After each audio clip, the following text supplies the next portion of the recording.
Hello hi everyone, कैसे हैं आप लोग। मैं अमित और आप देख रहे हैं आपका अपना यूट्यूब चैनल अमित एजुकेशन। तो साथियों, कैसे हैं आप लोग। उम्मीद करते हैं आप लोग बहुत ही अच्छे होंगे और स्वस्थ होंगे और आप कक्षा 10 की तैयारी बहुत अच्छे से कर रहे होंगे। साथियों, हम लोग क्लास 10th मैथ के अध्याय 1 वास्तविक संख्या को बहुत अच्छे से कवर किया हुआ है और हर एक प्रश्नावली के जितने भी क्वेश्चन थे सबको बहुत ही सरल तरीके से समझने की और सॉल्व करने की पूरी कोशिश की है। ठीक है, अगर आपने अभी तक देखा नहीं है उन सारे वीडियो को तो प्लेलिस्ट में वीडियो पड़ी हुई है, आप जाकर उन सारे वीडियो को देख सकते हैं। मैंने हर एक चैप्टर को पहले बेसिक से पढ़ाने की कोशिश की है ताकि आपको चैप्टर में आने वाली जितनी भी थियरीज हैं उन सबको बारे में पता होना चाहिए। अगर आपको थियरीज के बारे में नहीं पता है, ठीक है, डिफिनीशन नहीं पता है, तो आपको क्वेश्चन करने में प्रॉब्लम हो सकती है।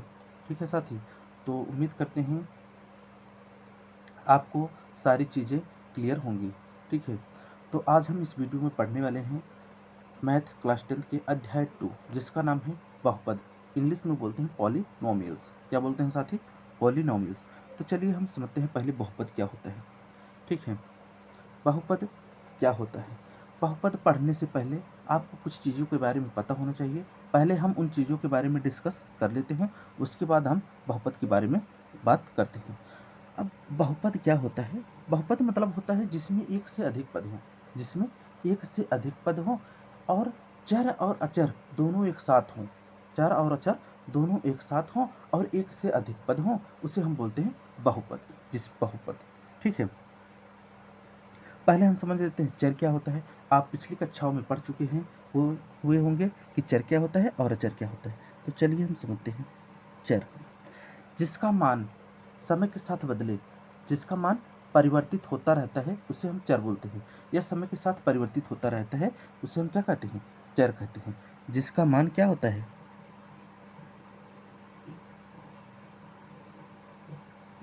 जिसका मान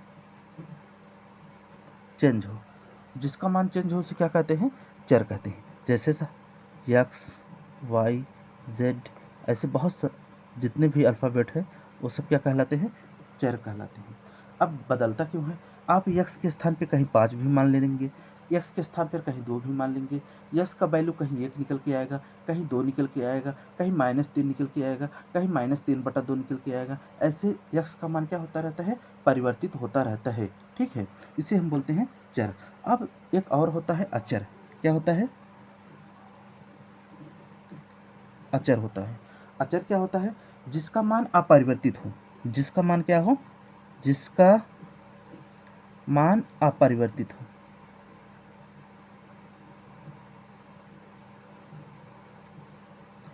अपरिवर्तित हो उसे हम क्या बोलते हैं?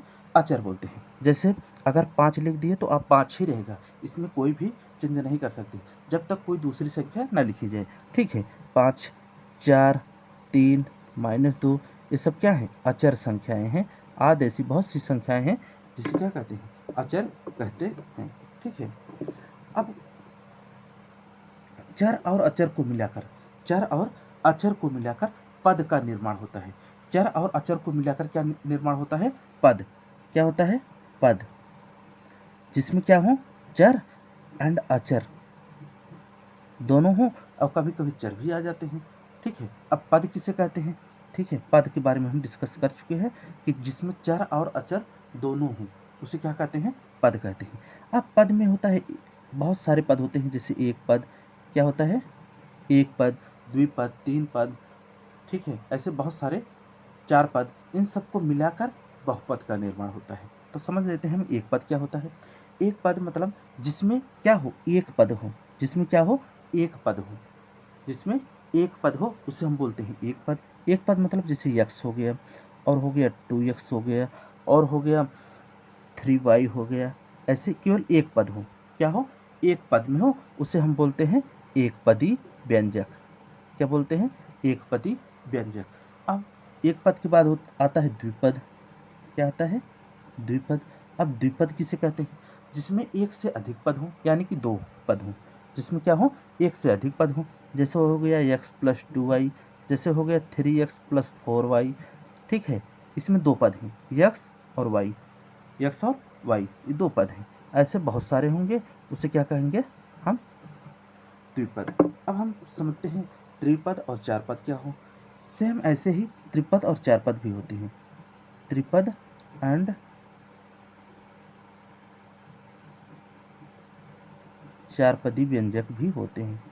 अब त्रिपद और चारपदी व्यंजक क्या होता है, जिसमें तीन पद होंगे, और चारपदी व्यंजक में जिसमें चार पद होंगे, ठीक है। उम्मीद करते हैं आपको यहाँ तक सारी चीज़ें क्लियर हो गई होंगी। अब हम चलिए समझते हैं आगे। अभी हमने पढ़ा एक पद, द्विपद, तीन पद को मिलाकर किसका निर्माण होता है, बहुपद का निर्माण होता है। किसका निर्माण होता है, बहुपद का निर्माण होता है, ठीक है। उम्मीद करते हैं आपको यहाँ तक बहुत अच्छे से क्लियर हो रहा होगा। अब बहुपद क्या होता है, तो चलिए समझ लेते हैं बहुपद क्या होता है। बहुपद में पहला जो होता है, बहुपद भी कई टाइप से बटे हुए होते हैं, कई प्रकार के होते हैं। जैसे होता है एक रैखिक बहुपद, एक द्विघात बहुपद, एक त्रिघात बहुपद, ऐसे बहुत सारे बहुपद होते हैं। तो चलिए समझते हैं पहला रैखिक बहुपद क्या होता है। रैखिक बहुपद, रैखिक बहुपद क्या होता है। रैखिक बहुपद क्या होता है, ऐसा बहुपद जिसमें चर की घात एक हो। ऐसा बहुपद जिसमें चर की घात क्या हो, एक हो। ऐसा बहुपद, आपके एग्जाम की दृष्टि से इम्पोर्टेंट यह टॉपिक है, इसलिए हम पूरे बेसिक्स से क्या हुए पढ़ते हुए चलेंगे, ताकि आपको एग्जाम में जितने भी क्वेश्चन आए आप आसानी से कर सकें, ठीक है, और क्वेश्चन को बहुत अच्छे से समझ सकें, ठीक है। रैखिक बहुपद ऐसा बहुपद जिसमें चर की मैक्सिमम घात कितनी होनी चाहिए, एक होनी चाहिए। मैक्सिमम घात कितनी होनी चाहिए, एक होनी चाहिए, एक होनी चाहिए। अब एक होनी चाहिए, सर समझ में नहीं आया, चलिए हम एग्जाम्पल के साथ समझेंगे तो बहुत बेहतरीन तरीके से हमें समझ में आएगा। जैसे हम अगर लिख दें 3x प्लस 2, 3x प्लस 2, तो इसे हम लिख सकते हैं। यहाँ देखिए, अगर आपसे पूछा जाए इसमें चर की घात कितना है, इसमें चर की घात मैक्सिमम कितना है, तो आप लोग बोलेंगे सर हमें दिखाई नहीं दे रहा है। तो आपको पता होना चाहिए, जिस चर पर, जिस संख्या पर घात न दिखाई दे, तो वहाँ हम मानते हैं कि घात कितना है, एक। वहाँ हम मानते हैं कि घात कितना है, एक। यहाँ एक है। अगर आपसे बोला जाए साथी 2 के साथ यक्स है, 2 के साथ यक्स है, तो आप बोलेंगे हाँ 2 के साथ भी यक्स है। अगर हम किसी संख्या की x पावर 0 लगा देंगे तो उसका मान क्या हो जाता है, एक हो जाता है। हम लोग पिछली क्लास में पढ़ चुके हैं, ठीक है। तो इसका ऐसे भी लिख सकते हैं 3x power 1 in plus 2x power 0। आपको पता है मैक्सिमम घात x की कितनी होनी चाहिए, एक होनी चाहिए। अब देखिए मैक्सिमम घात x की एक है, इसमें मैक्सिमम की घात x की कितना है, 0 है, ठीक है। इसमें x की घात कितना है, 0, और इसमें x की घात 1 है। तो आप बोलेंगे कि x की मैक्सिमम घात कितना है, 1 है, तो इसे हम बोलेंगे रैखिक बहुपद, ठीक है साथी। अब चलिए हम लोग दूसरा समझते हैं, द्विघात बहुपद क्या होता है। द्विघात बहुपद क्या होता है, द्विघात बहुपद। अब द्विघात बहुपद क्या होता है, बहुत अच्छे से क्लियर हो जाएगा। अभी रुकिए, आप लोग देखिए कैसे क्लियर होता है। द्विघात बहुपद ऐसा चर, ऐसा बहुपद, ऐसा बहुपद जिसमें चर की मैक्सिमम घात कितनी होनी चाहिए, 2 होनी चाहिए। मैक्सिमम घात 2 होनी चाहिए, उसे हम बोलेंगे बहुपद, ठीक है। चलिए जैसे समझते हैं, अगर हम समीकरण लिख दें या बहुपद लिख लें 3x square plus 4x, 3x square plus 4x। अब हम देखेंगे कि मैक्सिमम बहुपद जो दिया है उसका मैक्सिमम घात कितना है। देखिए यहाँ x की घात मैक्सिमम कितना है, 2 है, और यहाँ x की घात कितना है, 1 है। तो हम बोलेंगे तो यह कैसा हो जाएगा, द्विघात बहुपद हो जाएगा, द्विघात बहुपद हो जाएगा। जैसे एक और लिखते हैं, आप लोग देखेंगे, जैसे एक लिख दें 3x स्क्वायर प्लस 2 लिख दें, आप बोलेंगे एक ऐसा बहुपद है, द्विघात बहुपद है, ठीक है, उम्मीद करते हैं आपको यहाँ तक सारी चीज़ें क्लियर हो गई होंगी। तो चलिए अब हम समझते हैं त्रिघात बहुपद। त्रिघात बहुपद क्या होता है? त्रिघात बहुपद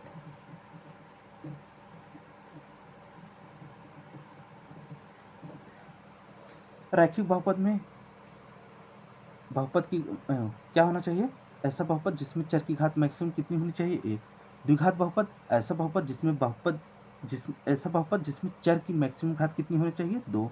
त्रिघात बहुपद ऐसा बहुपद जिसमें चर की घात कितनी होनी चाहिए? 4। चर की मैक्सिमम घात कितनी होनी चाहिए? मैक्सिमम माने अधिकतम घात कितनी होनी चाहिए? 4 होनी चाहिए। कितनी होनी चाहिए? ओ सॉरी 3 है, 3 होनी चाहिए। सॉरी एवरीवन, कितना होना चाहिए?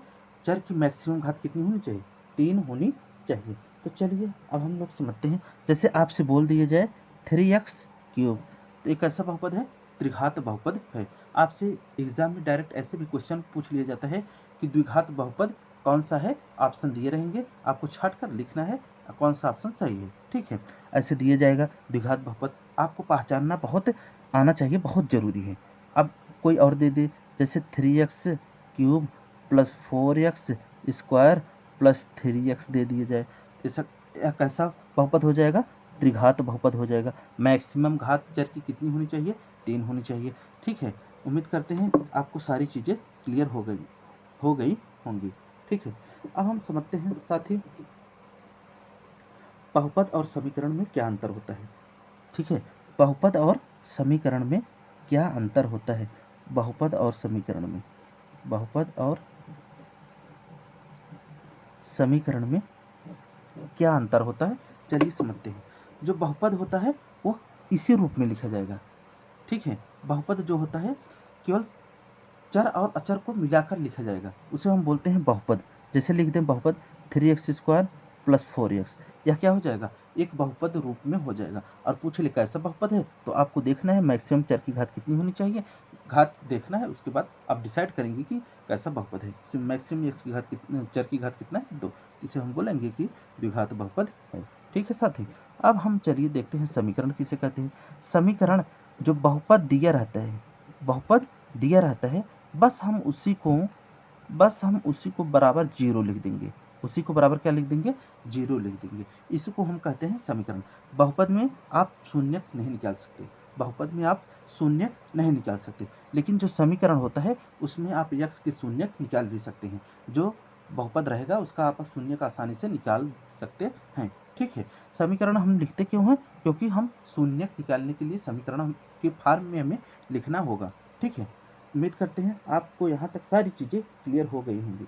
ठीक है, जैसे यहाँ दे दिए, इसका आप शून्य कैसे निकालेंगे? देखें, अगर x में दोनों में x है तो क्या करेंगे? x कॉमन लेंगे तो यहाँ बचेगा 3x और बचेगा 4, बराबर कितना हो जाएगा? 0। एक बार x बराबर हम 0 ले लेंगे, यानी कि एक x का एक शून्य निकल के कितना है? 0। और एक बार लेंगे, कितना लेंगे? एक बार लेंगे 3x + 4 बराबर 0 लिख देंगे। अब 3x बराबर के उधर ले जाएंगे तो -4 हो जाएगा, मल्टीपल में है तो -4 बटा कितना हो जाएगा? 3। और एक शून्य की x का कितना निकल के आया? -4/3 निकल के आया। ठीक है, तो चलिए उम्मीद करते हैं आपको यहाँ तक सारी चीज़ें क्लियर हो गई होंगी। ठीक है साथी, तो चलिए अब हम लोग समझते हैं ग्राफ क्या होता है। क्योंकि आपको ग्राफ के बारे में पता होना चाहिए, क्योंकि प्रश्न जो बहुपद अध्याय 2 है मैथ का, उसमें जो प्रश्नावली 2.1 है उसमें सारे क्वेश्चंस ग्राफ पर निर्धारित हैं। इसलिए पहले हम ग्राफ को बहुत अच्छे से समझ लेते हैं, उसके बाद क्वेश्चन पर चलते हैं। ठीक है, जैसे ये बोल दिया जाए आपको ये कोई ग्राफ है, तो साथ ही समझना आना चाहिए कि कौन सा x एक्सिस होता है, कौन सा y एक्सिस होता है। इसे बोलते हैं x एक्सिस, इसे बोलते हैं y एक्सिस। x का x डैक्स बोल देंगे, y का y डैक्स बोल देंगे दूसरा से। ठीक है, x और y का इसमें जो भी वैल्यू निकल के आएगा उसे बोलते हैं प्लस प्लस, इसमें जो भी निकल के आएगा उसे बोलते हैं प्लस माइनस, और इसमें जो भी निकल के आएगा उसे बोल देंगे माइनस माइनस, और इसमें जो भी निकल के आएगा उसे बोलेंगे माइनस और प्लस। अब आपको समझना चाहिए। ठीक है, यक्स को हम बोलते हैं भुज और वाई को बोलते हैं कोट। ठीक है, आपको इतना चीज़ों के बारे में आपको पता होना चाहिए। अगर जैसे बोल दें यक्स और वाई, तो आपको इसमें बोल दे भुज कौन सा है, कोट कौन सा है। आपके एग्जाम में ऐसे भी क्वेश्चंस आ जाते हैं कि आपको कोई बिंदु दे देगा, जैसे 4 और -3 पूछ लेगा कोई कोट का मान कितना है, ऑप्शन में दिया रहेगा, तो आपको ऑप्शन छांट कर लिखना है कि कौन सा ऑप्शन सही है। कोट किसको कहते हैं, वाई एक्सिस को, और भुज किसको कहते हैं, एक्स बिंदु को। ठीक है, अब उम्मीद करते हैं आपको यहाँ तक सारी चीज़ें क्लियर हो गई होंगी। अगर आपको एक ऐसी सरल रेखा काट दे, आपको एक ऐसी सरल रेखा काट दे, तो हम बोलेंगे इसके शून्य कितने होंगे, एक्स एक्सिस पर इसके शून्य कितने होंगे। तो देखिए जो रेखा गई है वो एक्स अक्ष पर कितनी, एक्स अक्ष को, एक्स रेखा को कितनी बार काट रही है, वही उसके शून्य हो जाएंगे, वही उसको क्या हो जाएंगे, शून्य हो जाएंगे। देखेंगे आप यहाँ एक बार काट रही है, तो इसके शून्य कितने हो जाएंगे, इसके शून्य हो जाएंगे 1 हो जाएंगे। कितने हो जाएंगे, 1 हो जाएंगे। चलिए एक और समझते हैं, दूसरा वक्र के रूप में, इसे बोलते हैं वाई एक्सिस, इसे बोलते हैं एक्स एक्सिस, इसे बोलते हैं एक्स डैश एक्सिस, और इसे बोलते हैं Y dash axis.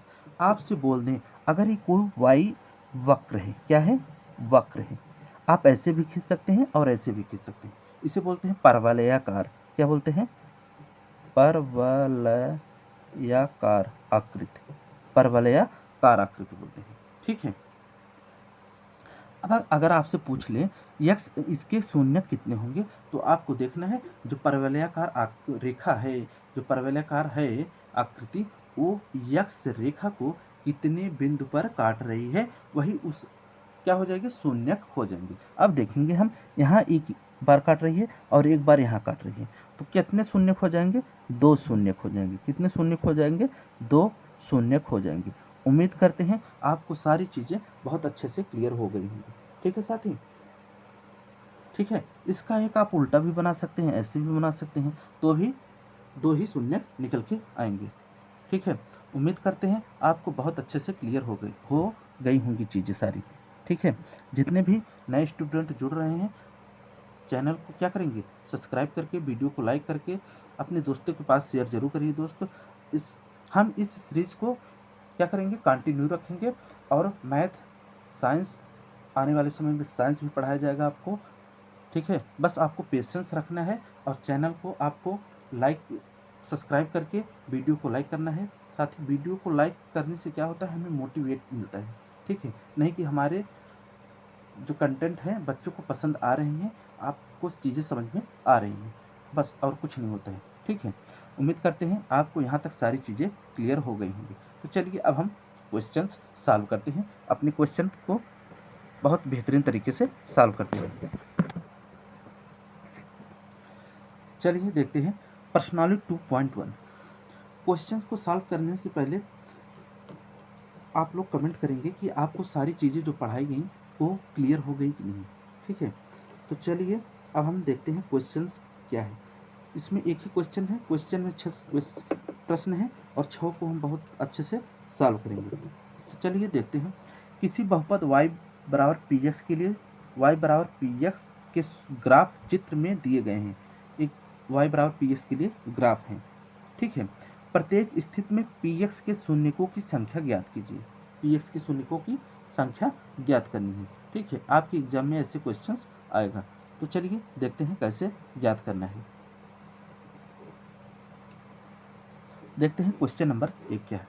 Question number 1 है, कोई x एक्सिस रेखा है, y एक्सिस रेखा है। ठीक है, और ये जो रेखा है, देखना है कि x अक्ष या x रेखा को कितनी बिंदु पर काट रही है, वही उस क्या हो जाएगा, वही उस ग्राफ का शून्य निकल के आ जाएगा। ठीक है, तो चलिए देखते हैं, x एक्सिस है, x एक्सिस के समांतर है, पैरेलल है। क्या है, पैरेलल, समांतर है। पूछा है px के शून्यकों की संख्या। अब आपको देखना है x रेखा को कोई रेखा कितनी बार काट रही है, अक्ष रेखा को। ठीक है, तो जब समांतर है तो एक भी बार नहीं काटेगी। क्या है, x अक्ष के समांतर रेखा है तो एक भी बार नहीं काटेगी। आप देख रहे हैं एक भी बार नहीं काट रही है, तो इसके शून्य क्या हो जाएंगे, इसके शून्य हो जाएंगे शून्य। इसके शून्य क्या हो जाएंगे, शून्य हो जाएंगे। आपको लिखना कैसे है, x अक्ष की जो रेखा है उसे जो रेखा है वो कितने बिंदु पर काट रही है, शून्य बिंदु पर, एक भी बिंदु पर नहीं काट रही है, तो लिखेंगे शून्य हो जाएगा, इसका क्या हो जाएगा, शून्य हो जाएगा। अब हम देखते हैं क्वेश्चन नंबर 2। क्वेश्चन नंबर 2 है, एक्स एक्सिस रेखा है, कोई ऐसे रेखा है वो एक्स को कितने बिंदु पर काट रही है आपको देखना है। आप देखिए एक्स एक्सिस को केवल यहाँ एक बार काट रही है, कितनी बार काट रही है, एक बार काट रही है, तो इसका आंसर कितना हो जाएगा, एक शून्यक निकल के आ जाएगा। इसका आंसर कितना हो जाएगा, एक शून्यक निकल के आ जाएगा। ठीक है, उम्मीद करते हैं आपको चीज़ें क्लियर हो गई होंगी। अब हम चलिए देखते हैं क्वेश्चन नंबर 3। क्वेश्चन नंबर 3 क्या है, क्वेश्चन नंबर 3 है, एक्स एक्सिस रेखा है, उसे देखिए ऐसे कोई एक रेखा जा रही है, वाई को काट रही है, पुनः रिटर्न होकर एक्स को पुनः काट रही है और पुनः काट रही है। तो हम देखेंगे एक्स अक्ष की कटान बिंदु, एक्स अक्ष की कटान बिंदु कितना है वही उसके शून्यक हो जाएंगे। अब देखें एक्स अक्ष की कटान बिंदु एक यहाँ है, उसके बाद एक यहाँ है, उसके बाद एक यहाँ है, कितने कटान बिंदु हैं, 3 कटान बिंदु है। कितने कटान बिंदु है, 3। तो इसके शून्यक कितने निकल के आ जाएंगे, 3 शून्यक निकल के आ जाएंगे। कितने शून्यक निकल के आ जाएंगे साथी, 3 शून्यक निकल के आ जाएंगे। ठीक है, अब हम देखते हैं क्वेश्चन नंबर 4 क्या है। क्वेश्चन नंबर 4, क्वेश्चन नंबर 4 है, कोई ऐसे ग्राफ दिया है, एक परवलयाकार आकृति है, परवलयाकार आकृति है जो एक्स अक्ष पर ही काट रही है रेखा को। अब देखें कितने कटान बिंदु है, एक कटान बिंदु यहाँ है और एक कटान बिंदु यहाँ है, तो हम बोलेंगे कितने कटान बिंदु है, 2। इसके शून्य कितने निकल के आ जाएंगे, 2 शून्यक हो जाएंगे। कितने शून्यक हो जाएंगे, 2 शून्यक हो जाएंगे। ठीक है, अब हम देखते हैं क्वेश्चन नंबर 5 और क्वेश्चन नंबर 6, इस चैप्टर के लास्ट क्वेश्चन ये दोनों हैं। ठीक है, अब हम देखते हैं कोई ग्राफ दिया है, एक्स एक्सिस वाई एक्सिस। अब देखिए जो एक रेखा है, जो एक रेखा है वो एक्स एक्सिस पर कितने कटान बिंदु हैं वही आपको देखना है, वही उसका आंसर हो जाएगा। ठीक है, यहाँ देखिए एक बार यहाँ काट रहा है एक्स एक्सिस को, एक बार यहाँ काट रहा है, एक बार यहाँ काट रहा है और एक बार यहाँ काट रहा है, यानी कि एक्स अक्ष के कटान बिंदु कितने हैं, 4 हैं। एक्स अक्ष के कटान बिंदु कितने हैं, 4। तो इसके शून्य कितने निकल के आ जाएंगे, 4 शून्यक निकल के आ जाएंगे। एक्स अक्ष के कटान बिंदु 4 हैं, तो इसके शून्य कितने निकल के हो जाएंगे, 4 हो जाएंगे। ऐसे ही आपको एग्जाम की बोर्ड कॉपी में लिखना है। ठीक है, अब हम देखते हैं question number last. Question number last क्या है, यहाँ से रेखा गई, एक बार काटा, पुनः आया, एक बार काटा, यहाँ एक बार, पुनः गया, वाई एक्सिस को काटा, पुनः आया, एक बार और काटा, उसके बाद रिटर्न वाई एक्सिस के रूप में चली गई। ठीक है, अब देखेंगे किसका कटान बिंदु कितना है, एक यहाँ है, एक यहाँ है, एक यहाँ है। कितने कटान बिंदु हैं एक्स एक्सिस के, 3 हैं। तो कितने हो जाएंगे, यहाँ 3 हो जाएंगे शून्य किसके, कितने शून्य हो जाएंगे, 3 शून्य हो जाएंगे। ठीक है साथी, उम्मीद करते हैं आपको सारे क्वेश्चंस बहुत अच्छे से समझ में आए होंगे। ठीक है, आपको सारे क्वेश्चन बहुत अच्छे से समझ में आए होंगे। तो चलिए मिलेंगे अगली वीडियो में ऐसे ही मज़ेदार टॉपिक के साथ।